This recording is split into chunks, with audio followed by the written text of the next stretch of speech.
Bienvenidos a La Oveja Eléctrica, la revista de ciencia y pensamiento de Canal 22, en donde exploramos hoy un tema que a todos nos preocupa: el cerebro de la gente violenta. ¿Cómo funciona? ¿Cuáles son los factores genéticos y ambientales que intervienen en este complejo fenómeno? ¿Qué tal, Pepe? ¿Qué tal, Silvina? Así es un tema que se presta a la polémica y a la discusión. Hoy vamos a ver qué es lo que nos dice la investigación científica más reciente. Para ello, Pepe Gordon conversa con la doctora Feggy Ostrowski, directora del Laboratorio de Neuropsicología y Psicofisiología de la Facultad de Psicología de la UNAM.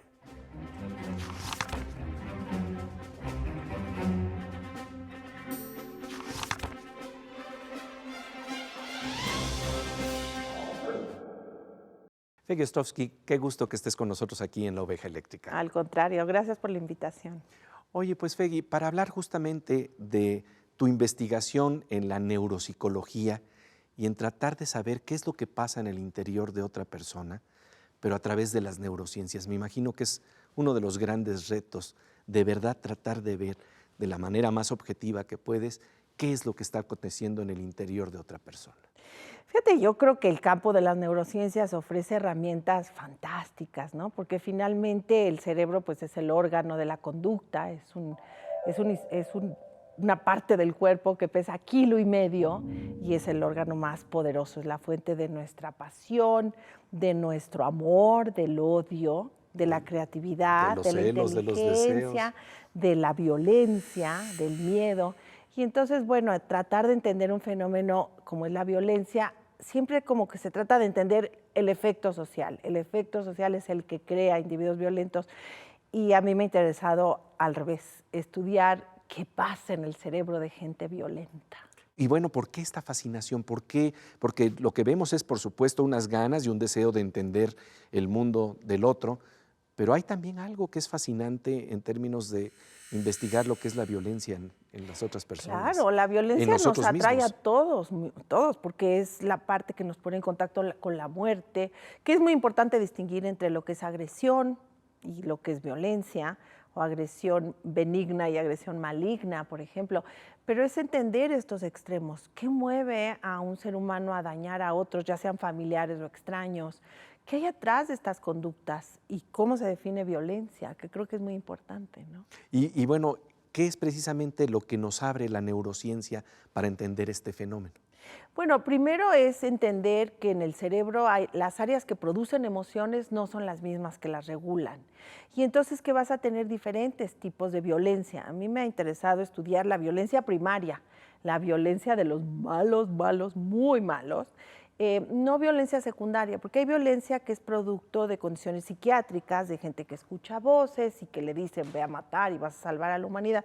Esa gente es otra cuestión en donde hay alteraciones que pueden ser estructurales o funcionales. Hay cambios neuroquímicos, los neurotransmisores cerebrales hacen que no estés en contacto con la realidad, pero eso no es lo que a mí me interesa.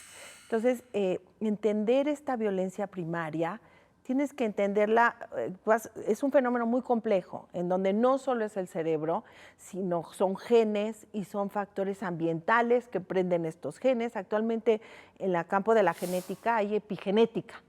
¿Qué son los factores ambientales que hicieron que se prenda el gen? No es un gen de la maldad, no hay eso, pero yo puedo, por ejemplo, producir un ratón asesino en el laboratorio. Modifico ciertos genes que hacen que el asesino se vuelva un killer mouse, se llama así, y empieza a matar a todos sus amiguitos. Y en el humano también existen esos genes, pero no se van a aprender si no existen historias de abuso físico o psicológico. Entonces ya empezamos con que el fenómeno es complejo. Es complejo y necesitas un enfoque integral, porque eso es lo que estás planteando, en donde hay factores también sociales, ¿no? Que Claro. son importantísimos. Los factores sociales determinan que un grupo social lo que valora y lo que no valora.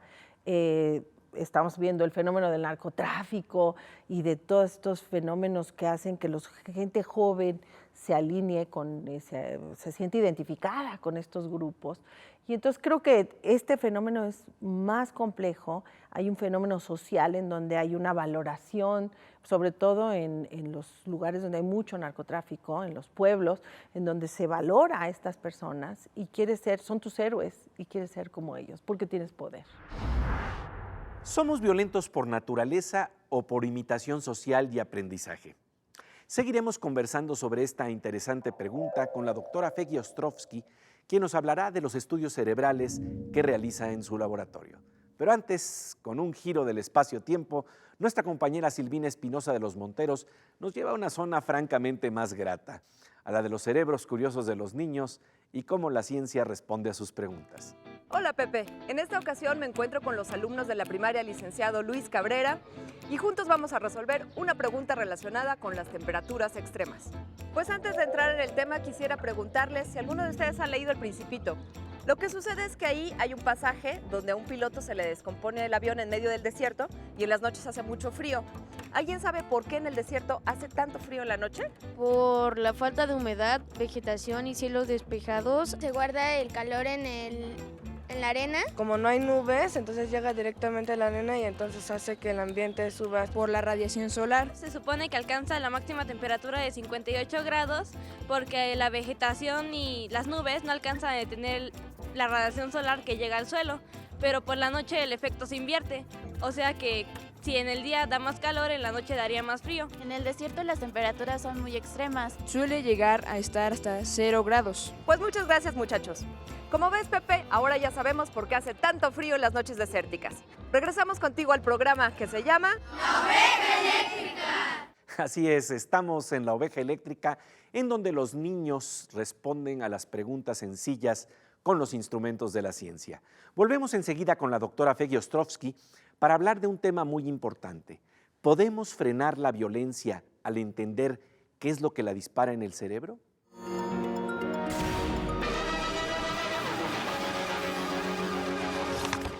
Como de rayo, estamos de regreso en La Oveja Eléctrica para espiar lo que ocurre en el cerebro cuando vemos imágenes violentas. Pepe Gordon conversa con la doctora Feggy Ostrowski sobre los factores genéticos de la violencia y sus estudios de las áreas cerebrales relacionadas con las decisiones éticas.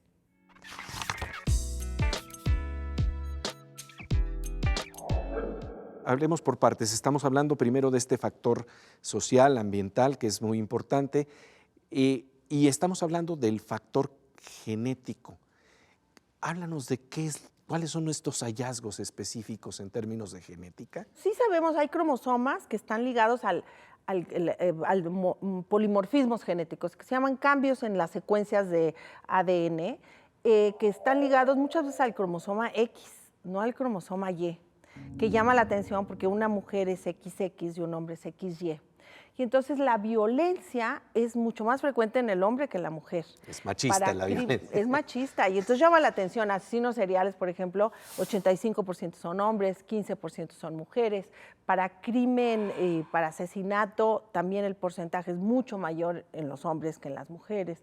Y esto entonces, dices, ¿por qué? Y entonces, bueno, dices, tiene que ver con genética o con factores sociales. Y en estos genes que tienen que ver con enzimas que regulan neurotransmisores cerebrales. El cerebro funciona con sustancias químicas, con neurotransmisores, y la cantidad de neurotransmisor que hay en el espacio sináptico va a determinar cómo reaccionas emocionalmente ante un estímulo.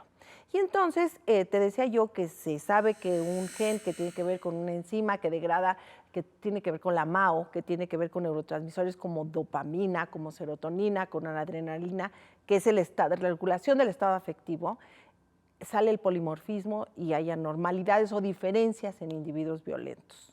Y eso tiene implicaciones, te decía yo, ¿por qué hombres y por qué más hombres que mujeres? Pues podría ser que las mujeres tenemos 2X, eso es en nuestro cromosoma, entonces tienes uno que te proteja, pero los hombres tienen un X de la mamá y un Y del papá, y si les salió amolado el X, pues ya se amolaron, no tienen otro que proteja. Entonces tiene que ver esta cuestión que es integral, ¿no? Y lo que dispara que se prendan estos genes. Háblanos de los experimentos que realizas justamente para ver ese potencial o para distinguir cómo y cuándo se enciende la violencia, con qué imágenes, de alguna manera, qué es lo que está pasando en nuestro cerebro cuando nos estamos enfrentando a una serie de estampas, por decirlo así? Fíjate, tú puedes generar emociones en un laboratorio a través de muchas técnicas. Puedes mandar electroshocks y entonces la gente tiene miedo, o puedes generar imágenes auditivas con palabras. Yo lo que escogí es generar estas emociones con imágenes visuales. Entonces, integré una batería de imágenes visuales que son imágenes agradables, que son escenas de niños, escenas de paisajes, imágenes desagradables, como cuerpos mutilados, como cosas así horribles, ¿no? Y imágenes desagradables con contenido moral, que son niños abandonados en la calle, escenas de guerra, niños golpeados, mujeres golpeados, imágenes neutrales, como toallas o como sillas, etcétera. Y la estandaricé esta batería. Me basé en algunas baterías ya establecidas, pero generé la propia mía.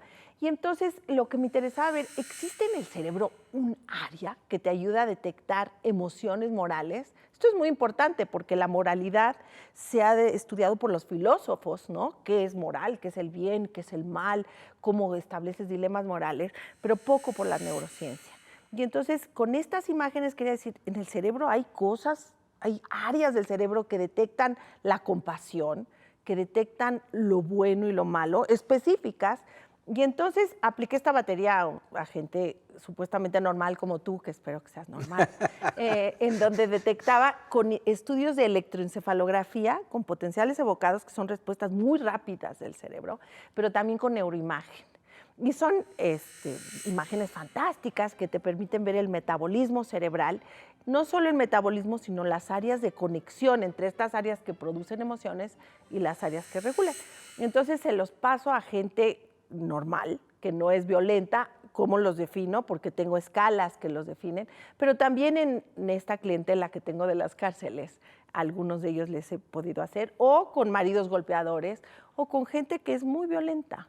¿Y qué es lo que descubres? Fíjate que hay un área del cerebro que está en las zonas orbitofrontales, que tiene que ver con estas áreas atrás de la frente, que son de muy reciente evolución, que reaccionan específicamente cuando hay violaciones morales.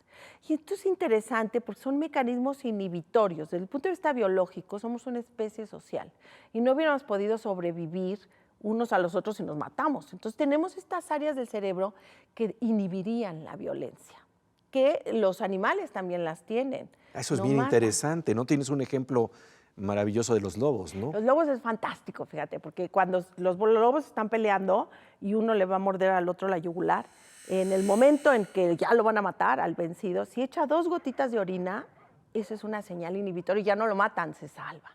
Entonces yo le dije, ¿cuáles son las claves inhibitorias en el ser humano? ¿Existen?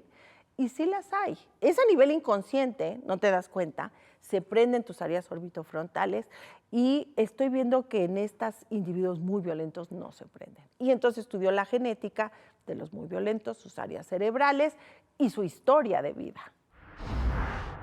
Es fantástica la historia de las señales de compasión que muestran los lobos en estas situaciones de vida o muerte. ¿Puede el cerebro inhibir la violencia? ¿Qué papel juega nuestra historia de vida? Seguiremos conversando sobre este importante tema, pero ahora hacemos un enlace con nuestra compañera Aura López para ver cómo se estimula el conocimiento mediante experimentos caseros en un salón de clases. ¿Dónde estás, Aura? Hola Pepe, estamos en la Escuela Heraldos de México y traemos un experimento muy interesante porque vamos a hacer varios cohetes que van a demostrar la tercera ley de Newton, donde vamos a lograr que vuelen. Pues le deseamos mucha suerte a este mini programa espacial mexicano. Para hacer este experimento están conmigo Carla, Aranza y Ana. ¿Cómo están, chicas? Bien, gracias. Pues nuestro primer cohete justamente necesitamos vinagre, un envase de plástico que puede ser de cualquier refresco y bicarbonato de sodio puro, además de un corcho. Primero se agrega el vinagre, aproximadamente la mitad, y después se pone el bicarbonato. Se pone el corcho y se agita, se pone en el suelo y al buscar una fuerza de empuje necesita salir por algún lado y empuja el corcho y así se eleva.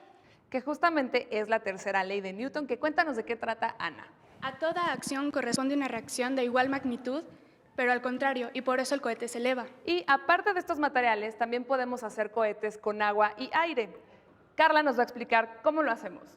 Bueno, Toman una botella de agua o de refresco y la van a llenar de agua. Van a tomar un corcho con una válvula y vamos a bombear aire a la botella para que así el agua no encuentre manera de salir y se eleve con la presión. Pues ya saben cómo hacer estos experimentos en casa, ahora vamos a verlos en acción.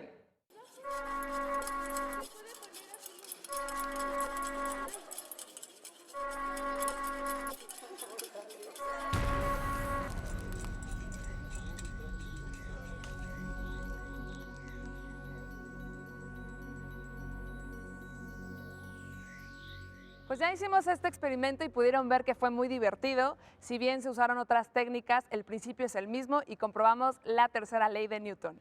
Regresamos al estudio contigo, Pepe, y nosotros seguimos en... ¡La Oveja Eléctrica! Sí, estamos en efecto en el viaje espacial de la Oveja Eléctrica. Regresamos enseguida con la doctora Feggy Ostrowski para hablar de un tema que a todos nos importa. ¿Podemos entender cómo se pasa de la neurociencia de la violencia a la neurociencia de la bondad?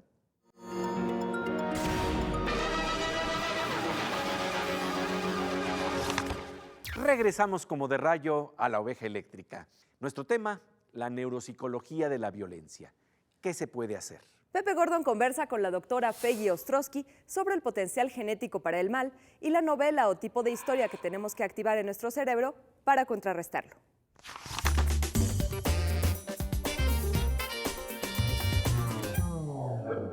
¿Cuáles entonces son las posibilidades justamente de estimular, por decirlo así, las áreas que tienen relación con la neurobiología o la neurociencia de la bondad? Porque entendemos o hemos oído mucho de la neurociencia de la violencia, pero me parece fantástico que se estén descubriendo estas áreas que también están relacionadas con el bien, con la bondad, con la generosidad, y cómo estimularlas, porque ese es el gran reto, ¿no? Claro, y tiene que ver otra vez, porque en el ser humano, pues a diferencia de la rata, pues terminamos de evolucionar hasta después de los 20 años, o sea, todavía muchos de nosotros tenemos esperanzas, ¿no? Se evolucionan estas áreas donde se prenden, las de la compasión, la amor, todavía siguen madurando, y las puedes apagar o prender, Pepe. Y entonces tiene que ver con estilos de crianza. ¿Qué prende o apaga? Pues estilos de crianza. En la historia de más de 350 internos de muy alta peligrosidad, yo me he dado cuenta que hay periodos críticos, que ellos mismos me dicen, ¿no? Hay un periodo muy importante a los 3 años. Me dicen, uy, doctora, yo desde los 3 años tienen conductas opositivo desafiantes, eran niños muy difíciles, etc. Otro periodo crítico es cuando no aprenden a leer, no por falta de inteligencia, pero son áreas terciarias que te ayudan. El aprendizaje de la lectura requiere de cierta madurez de ciertas, por eso no aprendes a leer a los 4, aprendes a los 7. Y un tercer periodo crítico es en la adolescencia. Y entonces, ¿qué es la implicación? Que si tú regresas a los periodos críticos en programas de estimulación temprana, en alterar los estilos de crianza, que en general pues son las mamás las que están trabajando, podrías abortar la generación de estos individuos violentos y cambiar las historias de vida. Esto siempre y cuando no estuvieras en contacto con lo que podríamos llamar psicópatas. No, porque inclusive los psicópatas también podrías abortar. Tienes el gen, tienes el potencial, pero no se genera. Y hay una historia fantástica de un investigador que se dedicaba a estudiar, igual que yo, con su equipo de resonancia, iba a investigar a los internos de alta peligrosidad, y su mamá le dijo, oye, yo creo que mejoraste tus estudios tú, ¿no? Porque nosotros venimos de una familia muy violenta y hubo muchos criminales en nuestros antecedentes. Yo no sé, tengo que entrevistar a mis papás a ver de dónde vienen. Pero la cuestión es que este hombre se hizo estos estudios de resonancia, él se hizo estudios genéticos, y ¿qué crees, Pepe? Tenía estos genes y estos polimorfismos. Y entonces, cuando lo entrevistan a alguien como tú, al investigador, le dice, pero entonces sus cosas no sirven porque usted no es criminal. No, yo tengo el gen, pero tuve una historia de vida que abortó que no se desarrollara. En vez de decir, no fui yo, fue mi cerebro, la elección de una historia de vida frena la predisposición a la violencia y a la criminalidad. Ahí tenemos una interesante clave que puede estimular las regiones del cerebro responsables de la compasión y la generosidad. En nuestro próximo programa, la doctora Feggy Ostrowski nos hablará de la influencia en el cerebro de los videojuegos y las películas violentas, del problema de los psicópatas y de lo que implica la apuesta por la creatividad. Pasamos ahora a otro tipo de violencia, la que ejercen los hackers con la sección Aguas con el hacker, aguas con la morsa, con el físico Manuel López Michelón.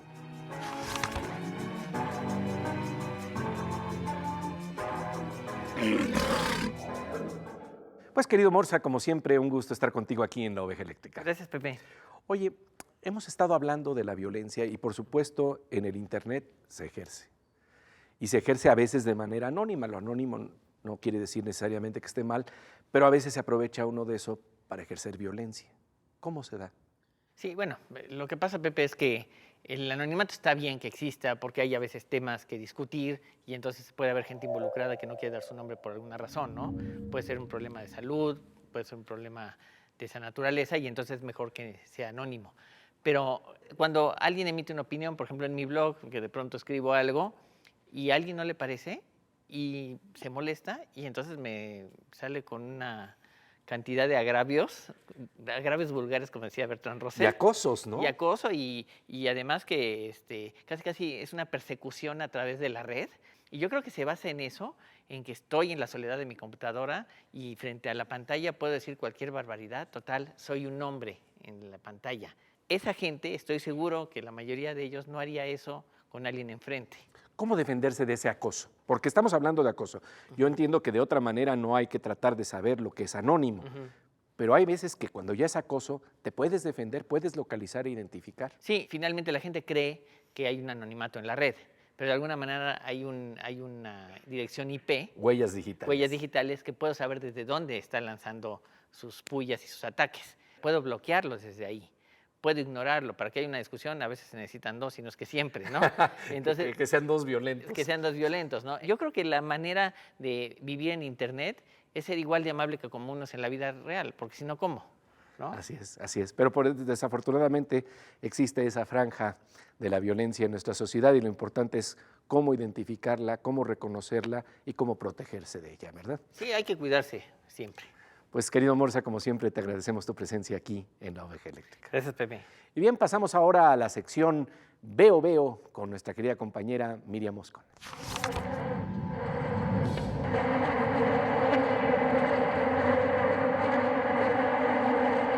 Pues querida Miriam, como siempre, un gusto encontrarnos aquí en La Oveja Eléctrica. Eso, Pepe Ovejero. Oye, pues, ¿qué nos traes el día de hoy? Mira, Pepe, vamos a ver una edición muy veloz que de alguna manera resume el mundo, la historia del mundo, desde imágenes de dónde venimos, la religión, las guerras, la opresión, el arte, las catedrales, el dominio, etcétera. Creo que es de alguna manera resume, aunque sea con una visión occidental, esta contradicción entre lo sublime y lo terrible que de alguna manera es lo que es nuestra especie. Pues va a ser muy interesante ver esta especie de haiku visual. Vamos a verlo.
Pues querida Miriam, espléndida síntesis, el mundo en una nuez. ¿Qué tal la velocidad? Además, de verdad, yo creo que hay que volver a subrayar estos dos colaboradores que son en la edición Joe Bush y en la música Zach Hemsey. Pues como siempre, querida Miriam, un gusto encontrarnos aquí en La Oveja Elegante. Hasta la próxima semana, balando aquí con la oveja, Pepe. Con esta breve historia del universo, con este haiku de la evolución de la vida que nos trae la mirada de nuestra querida compañera Miriam Moscona, llegamos al final de esta emisión de La Oveja Eléctrica. Los esperamos en este espacio que estimula al cerebro generoso. Aquí, en Canal 22. Somos una opción. Nos encontramos con la doctora Feggy Ostrowski para hablar de la neurobiología de la violencia y los caminos, las posibles soluciones para evitarla. Sí, vamos a hablar aquí en Oveja Eléctrica sobre el cerebro, las emociones, la violencia y cómo prevenirla. Los esperamos en La Oveja Eléctrica, aquí, en Canal 22.